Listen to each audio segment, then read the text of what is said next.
Hello, my name's Tony Cardenas, and this is the Indianapolis Real Estate Market Weekly Update. Today I'm sitting here with Kyle Morris with FC Tucker, Justin Griffith with Keller Williams, Shelly Walters with EXP Realty, and a guest today, Xander Foley with Live Indy, that we're going to talk about the rental market towards the end of the show.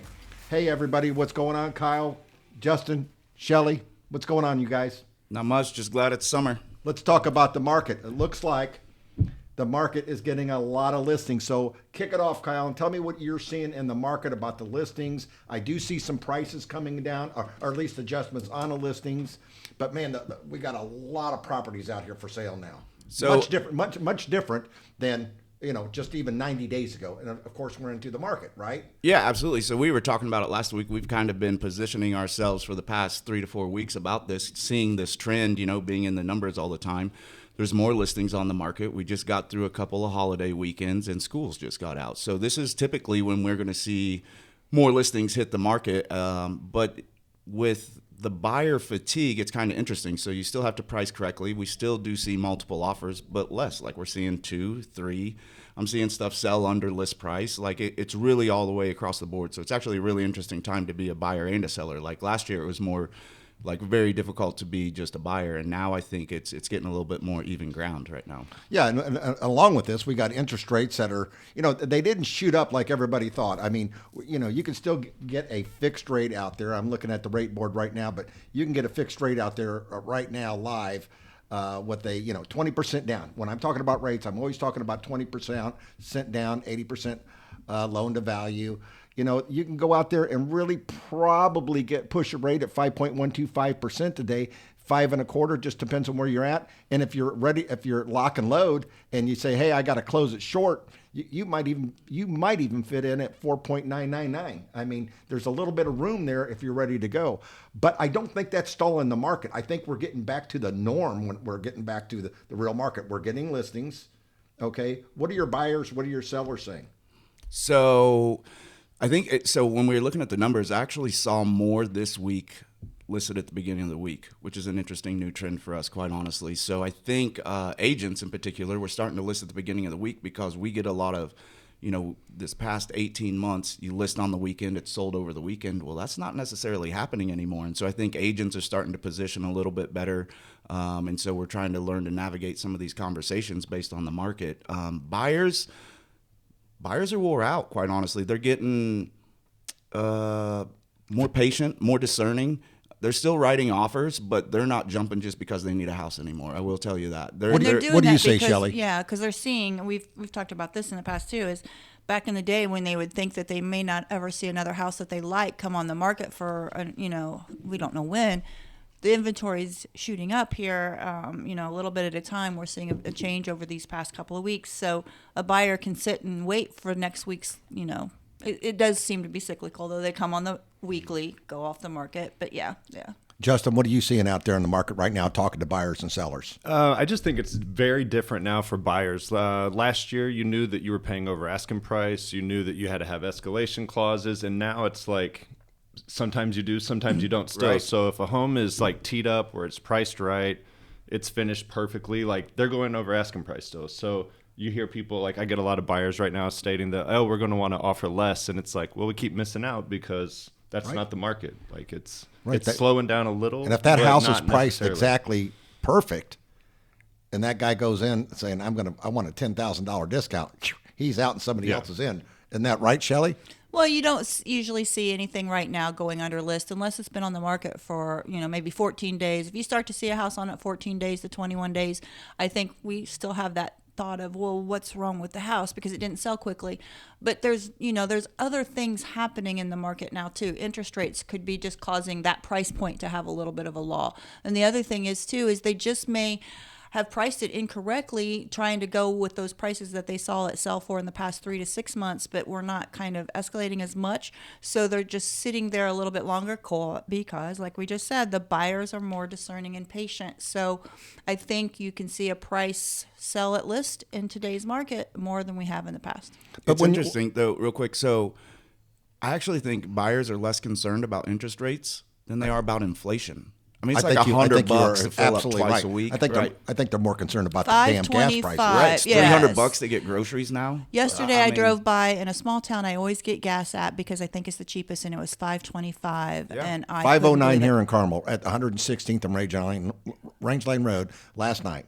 I think that matters to people right now more than 4.25 or 5.25 or 5.5 all day. Yeah, all of Exactly. inflation is where am I going to live is kind of got to the back seat of how am How am I I going to gonna live? live? Right, Yeah, yeah. yeah. I know what they're going to be doing later.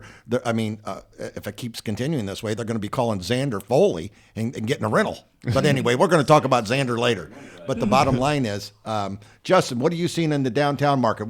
Give us some stats, Justin. What's happening in the Indianapolis market right now, please? Down in Fountain Square, we had 9 new listings. 3 of those are pending. Average price about $599,000. And of the 3 that closed this week, the average list price was $301,000, and the average sell price was $296,000. So Okay. that specific market is actually a little bit less than ask price. Bates Hendricks, we had 5 new listings, averaged 191, 3 of which are pending. The list price on those average was $313, and the sale price was $323. So they're actually still going over asking price. That's kind of the same with Broad Ripple and Meridian Kessler as well. Broad Ripple, we had 18 new listings last week. 8 of them are still available, priced around $340, and we had 7 closings, average list price at $300. Of those, about $10,000 over ask price was the average on that. Really? That's Yep. a lot for Broad Ripple lately. Yeah. And then wrapping it up on my numbers, Meridian Kessler had 18 new listings, 12 of which are sold or pending.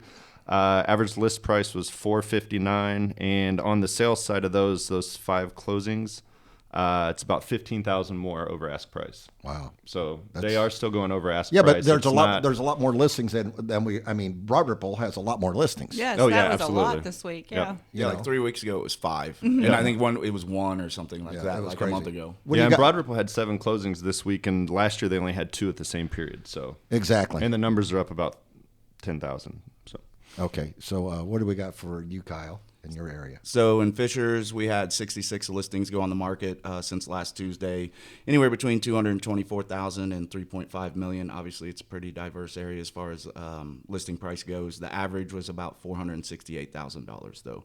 Of those 66, 37 of them are still active. So first of all, that's a ton of listings to go on the market. A lot for Fishers. It's been trending that way, but 29 of them pended. So 77 still active on the market. So that's a lot compared to where we were sitting at a couple of months ago. I mean, I know it wasn't, the height of the market by no means, but at the same time, that's a significant uptick. And we've been seeing that probably for a couple of weeks now. So, and then Noblesville, we only had 37 listings go on the market. Only? Yeah, well, 37. compared to Fishers, all of a sudden it's like Yeah. almost cut in half, right? I got you. Okay, so you got 37 for Noblesville. What'd they sell? So it was anywhere between 120 to 679, and the average price was about 390 on those. But 15 of them are still active, 22 of them pended, but there's 58 still on the market in Noblesville right now.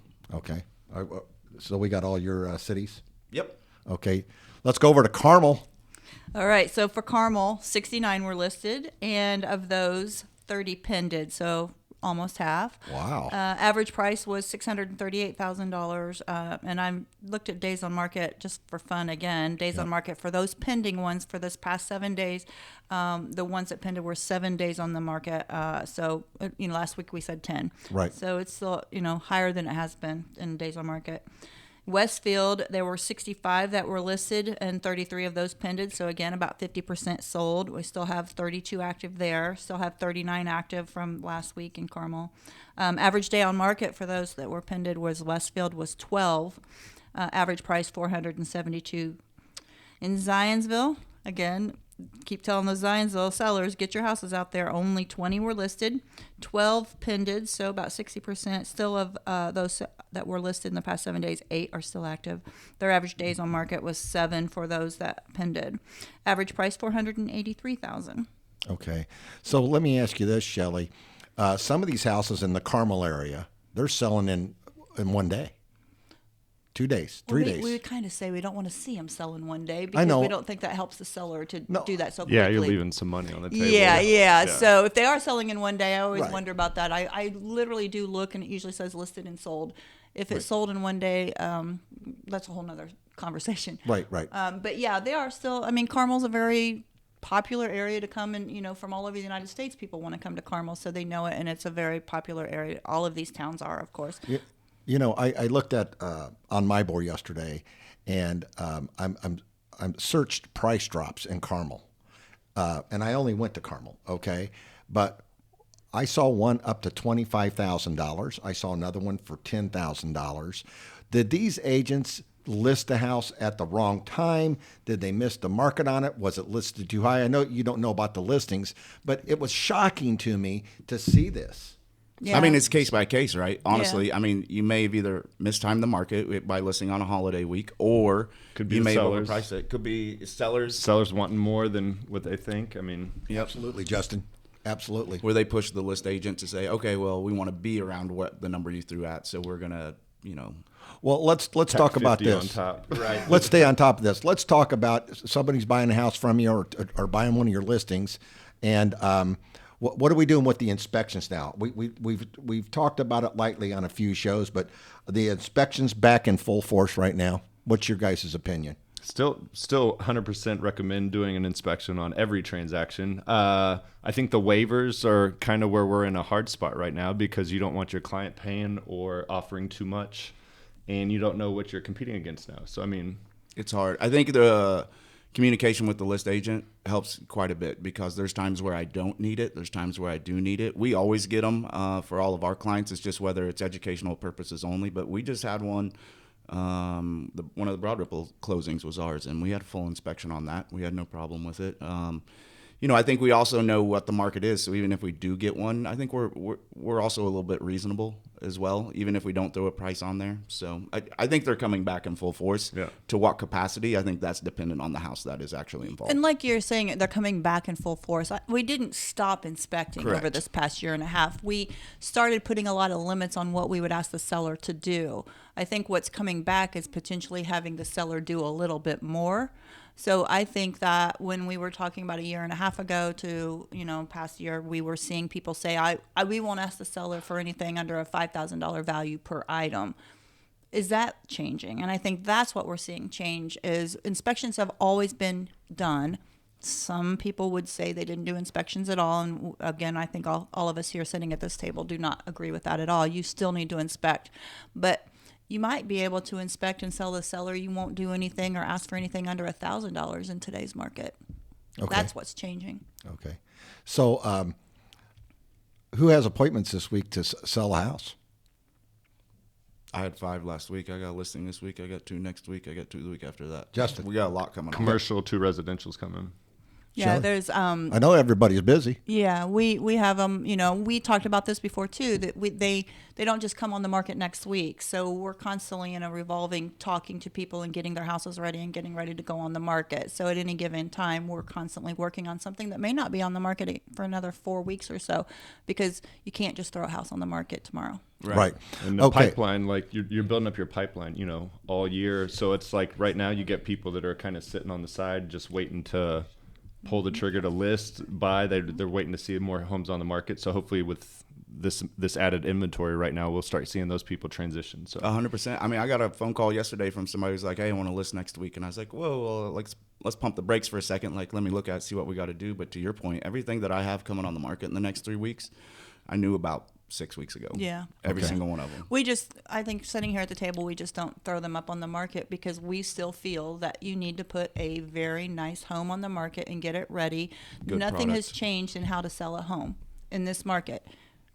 I say that's all It's the got time. to be pressed and ready to go. If anything, I think Yes. the level of professionalism is needed to go up during this heightened market, not go down. And I think we've seen it across the board, but actually you're not just guaranteed a ton of money just because you throw it on the market. You're not. You need No. professional photos. Yeah. You need. Yeah. You the still need a house needs to professional look helping immaculate. you. But the other thing too is, you guys may have heard this, and I always love this, and I talk to my sellers about it. I don't practice the 3 Ps. Nobody sitting here at the table does, and that means that you don't place it on my board, put a sign in the yard, and pray it sells. That is not what you do as a real estate agent. There are some that do, and that's the people that will say, "Well, I'll get it up next week," because they don't go through the full process. Even though these houses could potentially fly off the shelf, they may not sell for the price they could have. But you're not giving the best to your client if you just want to just put it on the market because they say next week. We still have to go by what we do in our business plan and help them get the house prepared. Right. Well, that's it on the stats for the market, as in buyers and sellers. And what I'm going to do now is I'm going to introduce Xander Foley with Live Indy. You and Shelly know each other, and that's Shelly introduced him to us to get on the show. How you doing today, Xander? Loving life, thank you. Let's talk about your world. You're in the rental market business, Live Indy, okay, and property management. So kind of tell us about how crazy your market is right now, because I think it's crazy. It's pretty crazy. So, typically we see 5 to 10% rent increases per year. This year, they haven't done any statistics in the past couple of months that I've been able to find. But as of April, May, we were up at least by February, we were 17% up across the board. So it's typically 5 to 10. We've seen 17% across the board, but we're seeing, 20, 25, 50, 100% neighborhood dependent.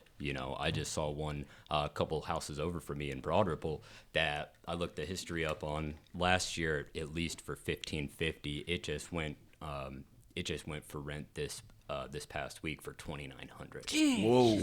So it's really just absurd out there. Really hot, desirable neighborhoods are just, it's just crazy. And the craziest part about it is they're leasing. Is there a rhyme or reason to it? Because, so I think a lot of us anticipated this, but I'm seeing increases just across the board as far as there's not like a 10%, there's not a 20%. So, I've seen some low, I've seen really high, like what you were just talking about. So not neighborhood dependent, just across the board in Indianapolis. This time last year, the average rent was around $940, $960. This year, same time, the average is around $1,460. Oh my gosh! And that's just across the What is board. that? That's not neighborhood dependent. 60%. Yeah, that is just. So I think that there's multiple variables at play. You have a huge influx of people. There's a huge influx of industry and development happening here in Indianapolis right now, right? And so you have a lot of West Coast money moving in, not even from an investment standpoint, just like consumers, right? So we've become the Silicon Valley of the Midwest, right? So we have a ton of tech industry people from the Bay Area moving here, and with, I, for one, don't think that I would go to a foreign market and go just buy a house, right? I would want to get a feel for the city, get a feel for the neighborhood, figure out where I want to raise my kids, what school district do I want them to be in, right? And so what's the best way to do that? I hear that a lot from people coming in. So go rent a place for a year, right? And it's the same thing. I think that we saw this a lot, over the past couple of years with the influx from California as well for buyers, is that kind of really accelerated the list price and the sales price, because you go sell a 2,000 square foot for a couple of million in the Bay Area. Well, that same house here is a few $100,000. Yep. So they have money to play with and cash on hand, so they don't care, right? And I think so. The other thing that we're seeing is just the quality of rentals coming on the market, right? So there are some that are still dated, still untouched, that are asking just absurd amounts, right? And it's like, how are you justifying this? Like, how are you sleeping at night, right? But we're also seeing a lot that I think do command these prices, because people are realizing, hey, people are willing to pay. Let's provide them with a quality product. The other thing by doing so is you're attracting quality tenants who want amenities and want a certain way of life when they're home. I think one of the other things that doesn't get taken into consideration when we hear like these increases is we didn't increase for 2 years because of COVID. And usually a lot of that would have been absorbed year over year over year. It just looks very dramatic because it was stagnant for 2 years, where it would have increased 10 or 15% 2 years ago. It would have increased 10 or 15% last year, and then just another one this year. All of a sudden, it's all in one ball. cycle. Yeah, and it's like, whoa, what happened, right? That's a really good point. You've had the the moratoriums in place. Correct. You had the you couldn't kick renters out. You couldn't this, that, the other, right? So I think that there are some people trying to recoup on that as well. I mean, it makes sense, really. I just think it's sticker shock to people. But I mean, I feel like you're just going through what we went through in the resale market, in the new construction market 18 months ago when all the prices went way up, right? And so everybody acclimated to it. I think it's just people have to acclimate to it. Yeah. And then what we're seeing, and I know that you were going to talk about this, is what's happening when their lease is over and the landlord decides that they're going to try and take advantage of these increases. It really depends, right? So it depends on, Depends on the landlord. it absolutely depends on the landlord. It depends on the tenant. It depends on the relationship you have with them, right? It's like, what's the turnover worth to you? Right. And have they been paying on time? Did right. I call you for anything? Like, if not, there's a value to that too. Exactly. What's a quality tenant worth to you? Yep. What is somebody who doesn't call you for furnace filters and light bulbs and takes care of the lawn and plants flowers and has a sense of home pride, regardless of whether it's home ownership versus an old shack that somebody just is trying to survive and live in right now. Mm-hmm. I've asked some of the tenants here in Carmel that are renting, and a few of them have told me that live in very nice places. They didn't get a rent increase. Okay. And I do know some on the other side of town, meaning the other side of Carmel, that did get a rent increase. But, I believe that these owners are going to lose good paying customers that are paying on time. Yes. And coming back to, renewals versus new listings, right? So what's a good quality tenant worth to you? So if you have a good relationship with them, if your prices aren't pricing you out of cash flowing, me personally, that quality tenant who's not calling me for each and everything, who's taking care of my property, is worth more than an extra couple $100, right? Because who knows who the next person is who comes in and agrees to that. Now I have to turn over, And so there's a cost for that. You got there's a cost paint, for that you as gotta well. Clean, you gotta and now if you advertise, if you have a tenant who's a nightmare or calls you for each and every little thing, then it may be worth the risk to you. Be like, okay, well, hey, we're going to raise it this much. They can either renew or not, right? If they don't, I don't care because I want somebody new. If they do, then cool. Then the extra couple $100 is going to justify the headache that they cause me. Yeah. So we've been talking about how you can be a good tenant and not have this happen to you. So it sounds like maybe if you are a tenant who is, easy to deal with and, somebody that is good to keep, you may be able to control your rent increases, and that would be something to keep in mind. Absolutely, absolutely. And I think that it's about setting expectations, right? Hey, this is a maintenance thing. This is our responsibility. This is just kind of, versus this is just kind of what it takes to live in someplace, right? So I think that even though as a tenant, if you don't own the property, you still caring about that property and maintaining that property. And I'm not asking you to pay to repaint the place and to upgrade it and all that jazz, right? But just, take care of the lawn, right? And just preventative maintenance and just things that you just keep it clean, right? Just keep it don't neglect it so that there are repairs and maintenance calls to be had, because a lot of those come just from sheer neglect because it's not my property, not my problem, right? And it's like, so by caring about it and, I think that you really can control and develop a relationship with your landlord. It's tough though, right? It's like a tale as old as time, right? Because some of these people who are tenants have rented from landlords who didn't take care of them as well, right? Deferred maintenance, all this stuff. And so it's also on the landlord to set a good expectation and level of what they're going to provide as well. I think the bigger thing to me is, is there advice for renters, right? Because we spend a lot of time trying to help sellers and buyers and trying to give them advice on how to navigate this. Is there advice for somebody who wants to rent right now? Like, can we say, be patient, right? Like, because that's what we were doing with buyers a couple months ago. Be patient. Like, is there advice out there for renters to be able to navigate this a little bit better? Patience is crucial, right? Because that's when you typically end up overpaying, right? So start your search early, right? So how early? 6 months? Yeah, 3 months? 3 months, at least, and just keep an eye on things. And because you can find properties that are marketed for lease before they're available. And that's really, so if you give yourself enough time to have patience, right? If you wait until the month that your lease is up and then you decide that I don't want to renew here, or I don't want to pay the increase, then all of a sudden, you're scrambling to try to find someplace. And then you have multiple application scenarios, just like you have multiple offer scenarios. So you have limited That's a damn good analogy. No, but seriously, you have limited rental inventory as well, which is another reason why the prices it's supply versus demand, right? Which is another justification for the increase is hey, you're not left with much option. And then people are there's multiple application scenarios, and then, people are paying more than listed rent.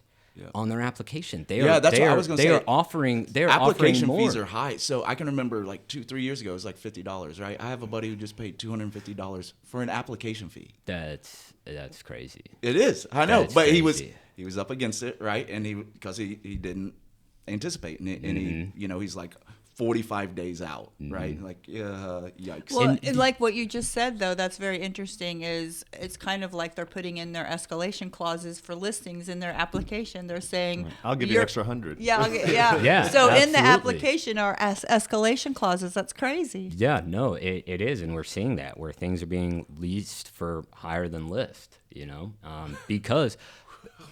I know it's a crazy market. It's crazy, But the other thing too, for us personally, the way that we do things, when we have a property that is tenant occupied and there is a lease coming up, right? So at 6 months, at 180 days left on their lease, we start reaching out to them to see if they want to renew.